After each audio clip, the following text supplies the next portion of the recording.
Assalamu alaikum Khawateen Hasrat. Waseem Ahsan welcomes you to lecture number 26 of Marketing for Nonprofits MKT728 at the Virtual University of Pakistan. The module of learning is going to be the components of a channel strategy.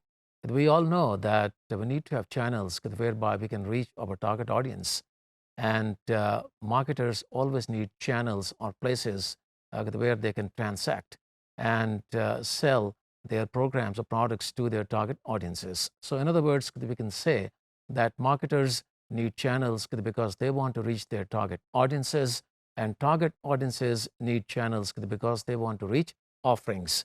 And there has to be a place where this transaction takes place. What is going to be the place, and what are going to be the variables and dynamics that allow an organization to decide who are going to be the members of the channel or channels they're going to use is going to be the very topic of this module. And we also know that it basically is a function of what the product looks like, or what are the features of the program, and its associated variables that make it important for us a particular channel that we choose. In other words, whether we are going to have distributors who are going to distribute our product, or we're going to confine to our one location facility, which is going to be everything rolled into one. Meaning that is going to be the facility from where we sell our programs or try to influence the behavior of our target audience, and that is going to be the channel. So in this particular case, we can be very clear about this particular factor, that the channel is not broad, it is not deep, it is just the facility where we offer the product.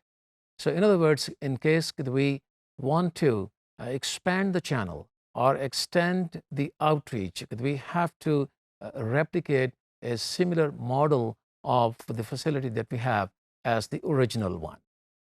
For example, if we are running a dispensary or hospital and we want to extend the channel, we have to have more dispensaries or hospitals, which again is a function of so many different variables. For example, do we really have the human resource or the financial resources to back it up and to be able to put up another facility or facilities? These are the questions that have to be addressed before we take a decision on the channel extension, because we have to be very clear about whether we are going to get a similar kind of human resource that is engaged at our original facility, and whether we are going to have systems and procedures installed the very way they are working at our original facility, and whether implementation of the program is going to be folding out in exactly the same way it does at our original facility. So it is a function of so many different variables, but one important factor that we have to keep in mind is with this kind of a setup, we have total control of the organization because we're not dealing with intermediaries. And everything that takes place, it takes place within the premises of our organization, and which happens to be the place. And place is the main variable which defines the existence of a channel, because that is where transactions take place. Let us talk about the one more example, which I think I already have talked about. If you are distributing a healthcare product like ORS, then the channels of distribution are going to be very different from the one I've just talked about. The one I talked about fits very well into a typical nonprofit setup, and the one I'm going to talk about here also fits into a nonprofit setup that is dealing with a product that has the similarities of a convenience item. Now, this is something that we all have learned from our basic marketing course, that there is a classification of products offered on the market, and convenience goods or items are the ones which people buy at their convenience. So in other words, if we are dealing with that kind of a product, and it happen to be a non-profit organization we have to follow a similar kind of channel setup that we deal with while we are selling commercial items. And it is precisely for that particular reason that many nonprofits dealing in healthcare products do involve commercial intermediaries. And the setup is just like any channels of distribution for a convenience commercial item. Here, we have to answer one particular question while we discuss the why and when do we really need channels, and what should be the form and shape of those channels. And here, I'm going to talk about the components of a channel strategy. There basically are two important components. The one is direct versus indirect channels, and the other one is the length and breadth of a channel. What is meant by direct and indirect channels is going to be the topic of discussion to begin with. Um, I think that we all are convinced about one particular fact that any organization, may that be on the commercial side or on the nonprofit side, would like to deal with its target audiences directly, because there are so many different benefits and advantages that you derive out of interacting with your target audiences directly. But that does not happen to be the case always, because at times we are dealing with products that have to be available on a very wide scale all over the country, for example. And then you see that there are products and services or programs that happen to be very much concentrated at the one particular facility. So what really are the benefits that drive or may drive an organization to have a direct channel, are that the organizations can have total control of the channel by not involving any intermediaries. And when they have total control, there is no dilution of that control because there is no interference by any other stakeholders or the business partners. Organizations can also have the benefit of not sharing so many different things with the other parties, like profits, for example. They do not really have to share efforts on brand building and their reputation. And by the same token, they do not really divide attention of the media. The media can pay total attention with a lot of focus on the organization instead of the other stakeholders at the same time. So you can see there are so many different advantages. Another one is direct interaction where the target audiences gives the organizations a very good focus on specific needs of the target audiences, and they can respond to the needs very quickly and with much more precision. So in other words, the strategies that organizations may have to come up with in response to the different factors that we have learned so far, they can be much more agile and quick in putting together all the strategic formulations to make the programs more effective. Now, given all these benefits, it would seem that any organization should go for a direct interaction or a direct contact with their target audience, and thereby have a channel which allows them the benefits of this kind of a directness. But again, that generally is not the case because there are a couple of strategic considerations that have to be given weight before decision on channels is taken. As a matter of fact, it brings us back to the scarcity of resources on the human side as well as on the financial side that make it important for organizations to involve independent parties who are willing to act as their the channel members. I would go on to say that it is not just the limitation of such resources which dictate involving other the members in order to make the whole setup more efficient and effective. It also is the other considerations like if the organization happens to be just a one product company, why the organization should go for an independent channel, because it will become very costly for the organization. And in that particular case, the organization can always count on services offered by commercial intermediaries. And that happens to be the case with so many different healthcare products. And let us talk about the example of ORS all over again. You will agree with me that being a convenience item, it has to be distributed at a very, very broad level, thereby making it important for the non-profit organization to get in touch with commercial intermediaries. Because by doing that, organizations can cut on their capital costs. They are dealing with the parties that already specialize in their particular area, and they are distributing commercial items from so many different manufacturers.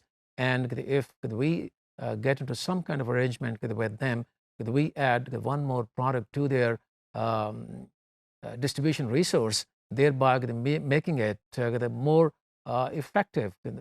We make it effective because it offers them a better scope of distribution. It offers them better economies of scale.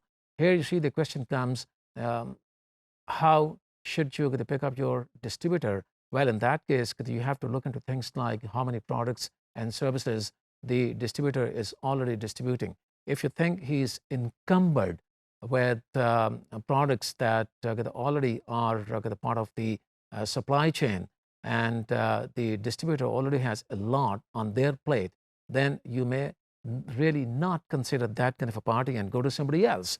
But the fact remains that you have to be dealing with a party that has a much bigger scope of distribution, and they keep you from incurring capital costs on your own project. And this is something which nonprofit organizations should avoid, because they can utilize those funds elsewhere, and they can utilize those funds more effectively. And I will give you the one example from Indonesia, where a few nonprofits dealing in healthcare products wanted to have their own distribution networks and did put up their own networks. And the result was that they could curtail the death rate in terms of infant mortality by offering ORS and related products all over the country. But then the costs they had to incur were really sky high. And the argument goes, as the literature reveals, that those nonprofit organizations could have utilized or diverted those funds to other areas like the advertising, for example. If they had engaged commercial intermediaries who were into similar products and could utilize their services instead of investing so much into the capital cost, they could have diverted those funds toward advertising and may have attained higher results in terms of the child the mortality. In other words, by cutting the number further of children deaths. So this is the one example of not getting into your own channels if you happen to be a nonprofit organization and if you are distributing a product like a basic healthcare. Then there are examples of the other services. For example, childcare services, just the one I talked about. Um, Away from the ORS, this example is not about ORS, but rather about other services. And the services which may involve so many different places all over the place. And when I say all over the place, what I mean is one particular widespread geographical area. Just suppose that the nonprofit organization is going to distribute its program or the benefits of its program all over the country. What is going to be the situation like? Do you think the nonprofit is going to be in a position to incur capital costs, having different places where organizational members can interact with their target audiences? The answer seems to be a no, because they will be needing so many different buildings and the places where they interact with their target audiences. And therefore, they need to join hands with such places that may be sympathetic toward their cause and that may become um, reliable partners in distributing that particular cause. And the fact is that in many countries of the world, for child healthcare, facilities like public schools and community health centers are the kind of places that are used for distribution of programs. So in this the particular case, you need to have the channel partners who are not commercial intermediaries, but happen to be different entities like schools and the healthcare centers. These examples and considerations that I just talked about give us a lot of insight into deciding whether we should go for a direct channel or an indirect channel. Here, an indirect channel sounds rather more favorable, but the answer does not lie in going for an indirect channel because we are dealing with partners and partners can be very helpful. The answer really lies in looking into the efficiency and effectiveness of the distribution system. So in other words, we just cannot say that a particular program or a product looks like a commercial item and therefore we should go for commercial distribution, or a program looks like a hospital or a dispensary kind of a thing and therefore we should have direct channels. No, we have to look into how efficient a particular channel can be and how effective it really could be. So here the question arises, what do we really mean by efficiency and effectiveness? Efficiency basically refers to the performance of the one particular system, meaning what the system gives us back in terms of performance by involving the least possible costs on the financial, human, and systems side. I think it is a very concise kind of a definition of efficiency. So in other words, what I'm saying is that we have to incur the least possible resources and get the maximum output by deploying those resources. And effectiveness basically is maximization of that particular performance at that given level of resources. So in other words, if we are producing the 100 units by employing resources which amount to 50, and we are in a position to go beyond the 100 by maintaining the resource level at 50, we can say that we are more efficient and we are also more effective because we are maximizing our output. However, if output declines and we are achieving less than 100, we are neither efficient nor effective.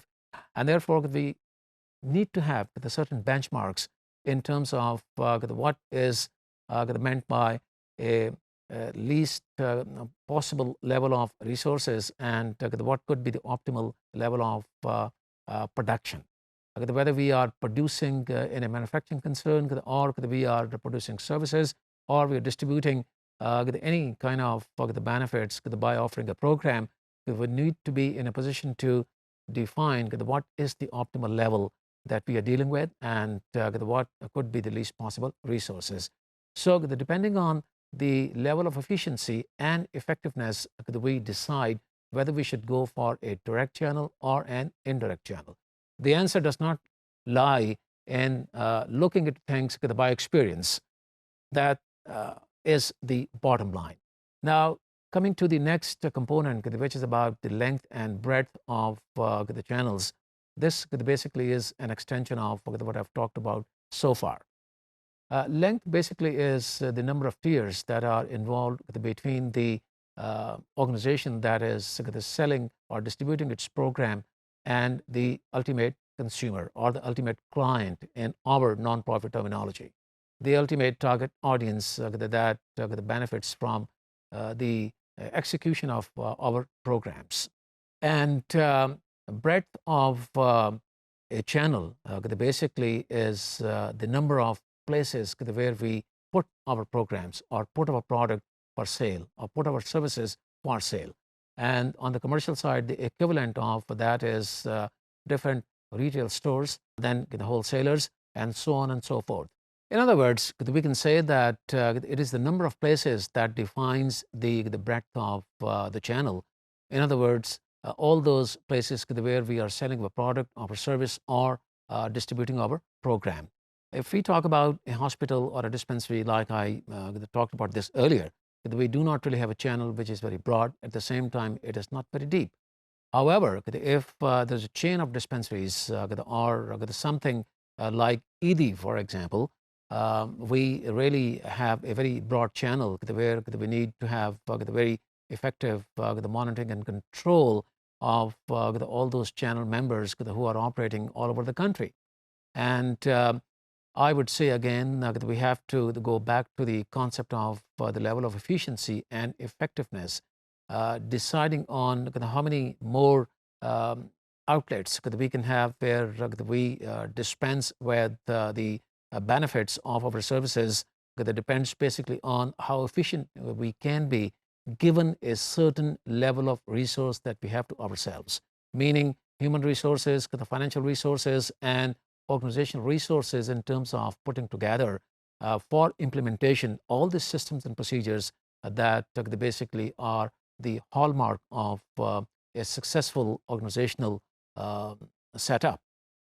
Then there are examples of those hospitals and libraries that happen to be very central. In other words, they do not really have too many outlets of similar nature. For example, if we take a look at Shaukat Khanum, it happens to be just one big effective hospital. They are in the process of putting up more hospitals, but for the time being, the one central place happens to be the point of distribution. They have extended into diagnostics, and they have done that by way of extending their original brand into diagnostics. And I uh, am quite confident that we all understand what brand extension is. And it is by virtue of that extension that they are having so many different diagnostic centers where anyone can walk in to have certain tests run on him or her. The point here is there are central places where the people do not mind going and do not question why don't they have the more centers like that. And even if they do, they still prefer to go there because they know it is a place which is highly efficient and highly effective. And the Shaukat Khanum is the one particular example of that particular scenario. Let us talk about another example of SIUT, Sin Institute of Urology and Transplantation. They have more than one center, and over the last there's so many decades of their existence, they have done an excellent job of having these the centers where they distribute the benefits of their program. My point here is if you have the resources, uh, the ones I enumerated in terms of the human excellence, the financial muscle, and the systems and procedural um, strength, then you have all the reasons to go for extension of your original facility at different places so that you can distribute your program by being close to the target audiences. The concept of distribution still remains the same. Here, I would like to draw your attention toward the breadth part of the component. I have talked about the length or the depth of distribution channel, and we have seen that it is basically defined by the two or three different tiers like the distributor, wholesalers, and retailers. I would talk about this particular the factor a little more in detail in a while, but so much for the depth of the channel. And talking about the breadth, we have to take a look at the size of the market. So, in other words, it is the market size which defines the breadth of the channel. And I am sure that you are with me when I'm talking about the size of the market. And I would say that the example of ORS is a really classic example of making us understand what really is meant by the breadth. The size of the market is big. As a nonprofit organization, you're trying to reach your target audiences anywhere, everywhere in the country. And you have to make sure that babies they do not really get into an accidental death only because the mothers are not really careful about administering the oral rehydration solution. And therefore, you've got to make it available at their convenience, meaning it should be available everywhere and anywhere, where they can walk at their convenience and find that particular product. So this is what is really meant by the market size, and market size being the basic factor of defining what the breadth of the market is. And once we are clear about the breadth of the market, then we can get into things like what should be the length of the channel. Here you see the breadth and length are interacted, and we decide whether we are going to have companies' own representation in the major cities and town centers, or we're going to have distributors. If we have distributors, how are they going to manage further the members of their trade? For example, with how many wholesalers they should be dealing with, and those wholesalers in turn dealing with retailers who will be selling that particular product. So this, has taken us back to the concept of the commercial marketing and commercial intermediaries. And needless to say that we are here operating as a partner to a commercial intermediary in order to make our product available anywhere and everywhere.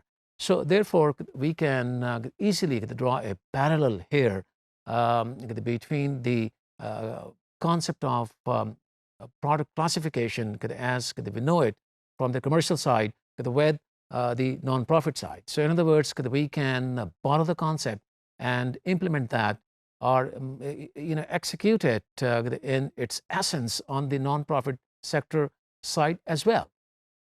But before that, we've got to take a look at the classification of goods, as we have learned as the part of another course. We know that goods are classified as convenience goods, as shopping goods, and as specialty goods. Now, convenience goods are the ones for which your target audience does not really make an effort to go far off to find that particular product. They expect that the product has got to be available around the corner. For example, cigarettes or candies or chocolates and so on and so forth. By the same token, if you are dealing with the healthcare products, you've got to treat those products as convenience goods.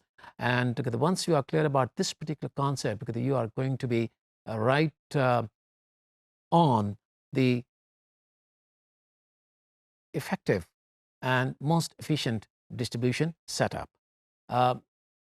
Expanding the concept further, we know that shopping goods are those for which the target audiences like to make certain comparisons.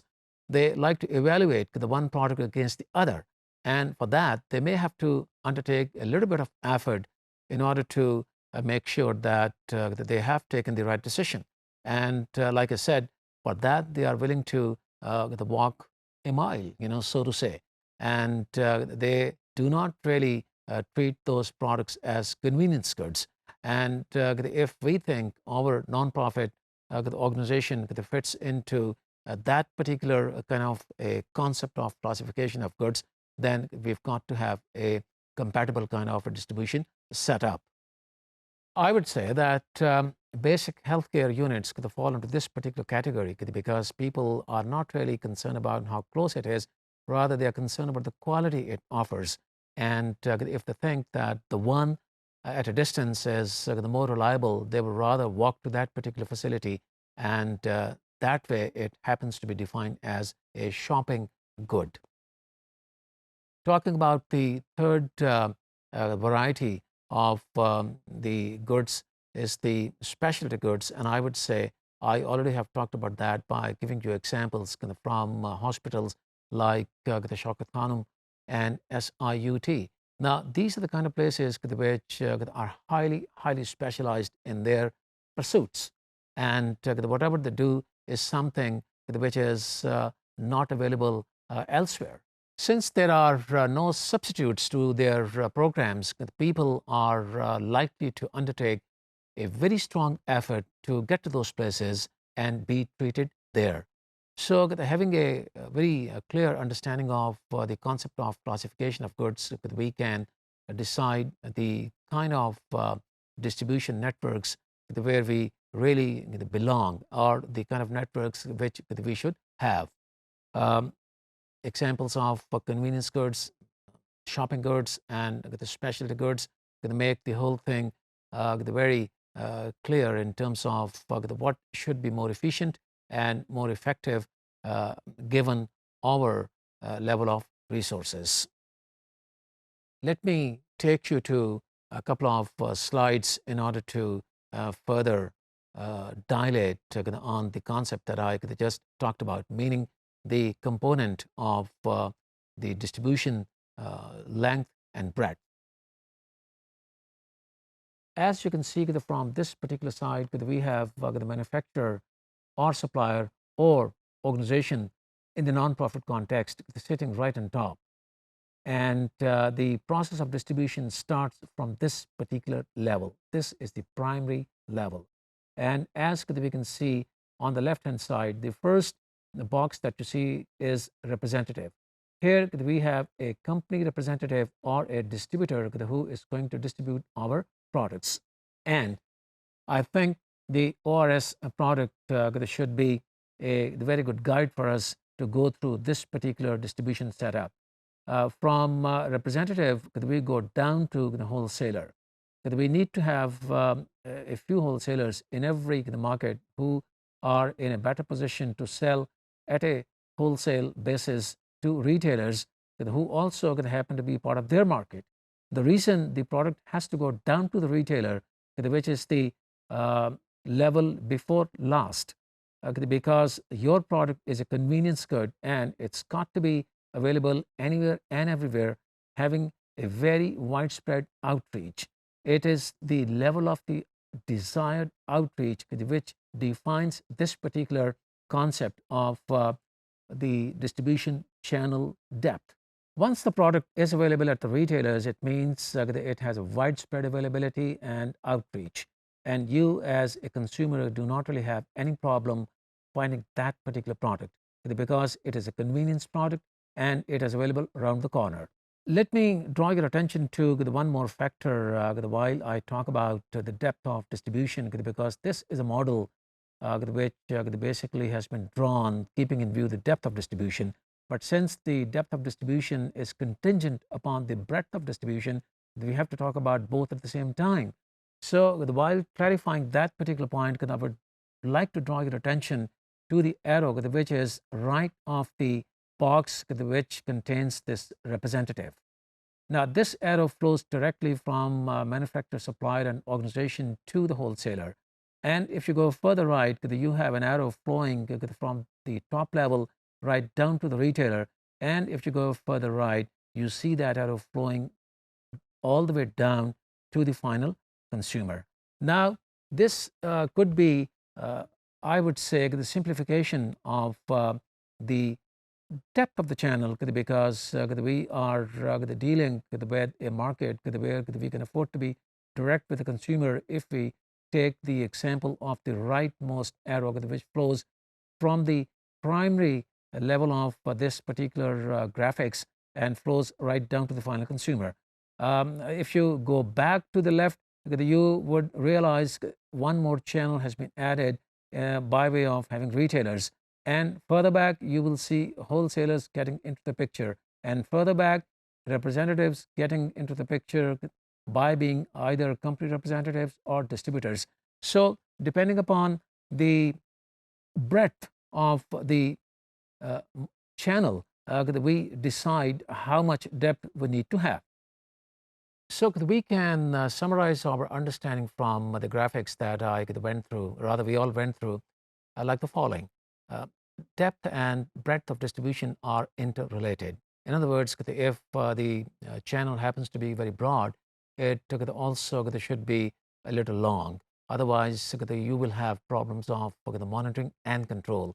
You have to have intermediaries between yourselves and the final consumer, because you are wanting to control a product which happens to be a convenience item, and therefore healthcare the products would fit very well into this particular example. However, if distribution does not really happen to be very wide, it may not be very deep as well, because we do not really need to have the kind of monitoring and controls that we saw in case of convenience goods. Here we are talking about healthcare services, not healthcare products, healthcare services, whereby we get into some coordinative effort with community centers, healthcare centers, and the primary or secondary schools, where we go and distribute our products once in a while, or maybe around the year. The fact remains that the channel in this particular case that does not happen to be very wide, and therefore it doesn't really have to be that much deep as well. And then we also have learned that we also have the possibility of dealing directly with the target audience, and we do that when we are selling something which happens to be a specialty good kind of a thing. And given that specialization, we are offering something which does not really have too many substitutes by others as well as by ourselves, because it takes a lot many resources in order to have a replication of that particular concept, meaning the concept of the physical facility that you have, a hospital like I talked about. So the whole thing boils down to yet another concept that we have learned, and that is the concept of efficiency and effectiveness. We take a look at the breadth and depth of distribution channels by also making sure that whatever channel we have has got to be the most efficient and most effective. At this particular juncture, I feel the need of talking about the concept of integration. And I suppose with a lot of confidence that we all are knowledgeable about that particular concept when we talk of vertical integration, which is either backward integration or forward integration. It is also known as upstream and the downstream, the concept of the integration. When you go back, if you happen to be a manufacturer or an organization and you go back to deal with your suppliers and like to deal with yourselves, by taking control of the channel backwards, you integrate yourself backwards. If you like to own things by way of having your own supply chain from your organization downwards, when you are distributing a certain product, you are talking about the downstream or forward integration. So we are not to be confused about all these terminologies. The backward integration is upstream and forward integration is downstream. As long as we are clear about these the two concepts, we are all done with what integration is all about. We know that we like to integrate channels because we want to have the better control of what is happening either upstream or downstream. Talking of an example from a hospital that may like to own a wholesaler setup of the medicines and all related supplies that come to the hospital is a wonderful example of upstream integration or backward integration. The hospital is going backward or upstream in order to integrate that particular level of the supply chain. So in other words, it doesn't really have to deal with commercial wholesalers sitting in the marketplace buying different requirements for its hospital, whether it is just one facility or it happens to be a chain of facilities. The supply chain basically is owned by the hospital, and that is what you call integration. And don't forget the fact that integration basically is carried out to have better controls and to assure quality. You assure quality of products when you own one particular level of the channel. Now, if I give you another example of the downstream distribution, that could be an organization having certain stakes with its distributor in the marketplace. Now, the reason I'm talking about certain stakes because in a case of nonprofits, not many nonprofits own or rather integrate forwardly or downstream because of the nature of their products in most of the cases.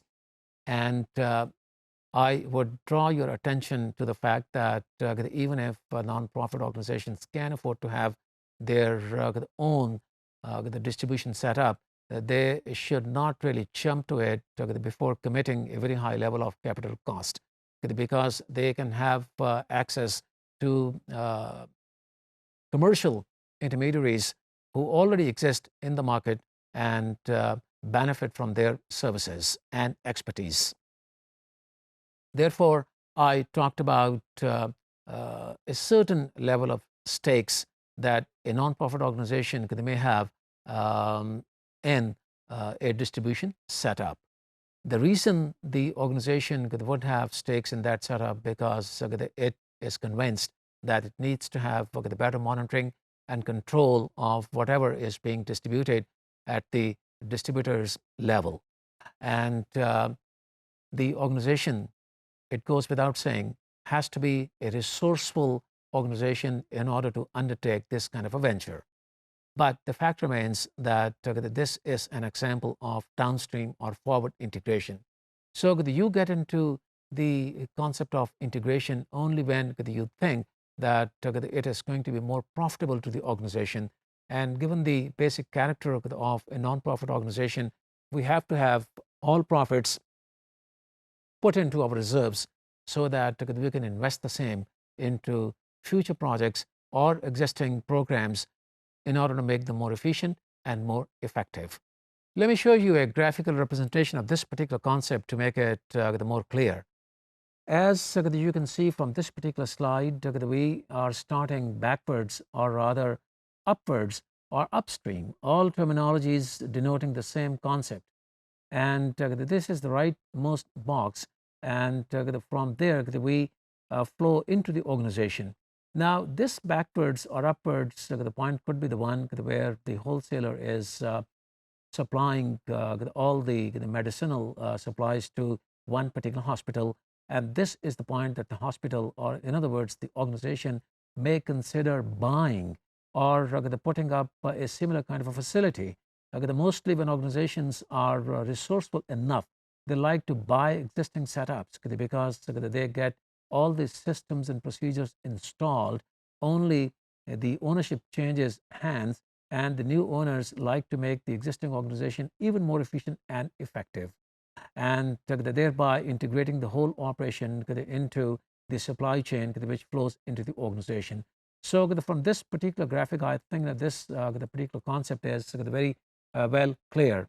Now, if you go further from the organization, which is right in the center, rightwards, that's what you can see from the presentation is the forward area. And the forward area ends up at a box, as you can see from the arrow line, is the forward or downward or downstream area. Now, this is where a distributor or a company representative would fit in. This is where the organization is this is where the organization is distributing its program, and this is where it may like to have certain stakes in the distribution setup in order to make the monitoring and control of the overall distribution situation more effective. And from there, you go down to the client. Now, the important thing here is that we certainly can draw a relationship here with the earlier slide that we looked at in terms of the depth and breadth of distribution. And this, in other words, can be a representation of one particular line, or those particular lines which flow from the primary source, which was organization or the supplier, and which took us right down to the final consumer. So that is the kind of relationship which this representation has with that particular diagram. Let me further throw some light onto this particular explanation. Again, going back to the slide which showed us the depth and breadth of distribution. Concentrate on the line which is between the organization and the wholesaler. And that's where the concept of integration fits in. And you are with me, I'm sure, the concept of integration in terms of backward integration, because here things are going in a different direction. Wholesaler happens to be upstream, and he's the one who's going to supply the medicines to the hospital, and therefore he's the one, or that organization is the one which your nonprofit, meaning the hospital, is eyeing to take over. And this is how this particular concept of integration fits into the diagram which I talked in order to explain the depth and breadth of distribution. By the same token, you can draw your own examples and fit those into these two graphical representations in order to have a better clarity of the distribution channels and the concept of backward and forward integration. I would like to have the opportunity here to say once again that the distribution setup basically is the reflection of the market size. It is the size of the market in relation to the product or the program that you are offering that defines the breadth of the channel, and that breadth of the channel leads toward establishing the depth of the channel, meaning the number of tiers that you have between the organization and the final consumer. And after you are done with all those strategic considerations, you get into the concept of integration, which should be touched upon only if your organization happens to be resourceful enough in terms of human as well as financial resources, and has the ability to absorb the systems and procedures of the organization which you are eyeing to take over. This is a concept which basically leads organizations towards attaining the more autonomy and the more independence over the supply chain, but they have to make sure that they are going to be more efficient and more effective, thereby making more profitability and not getting stuck in there. That is the bottom line that we have to keep in mind in terms of integration. Thank you very much.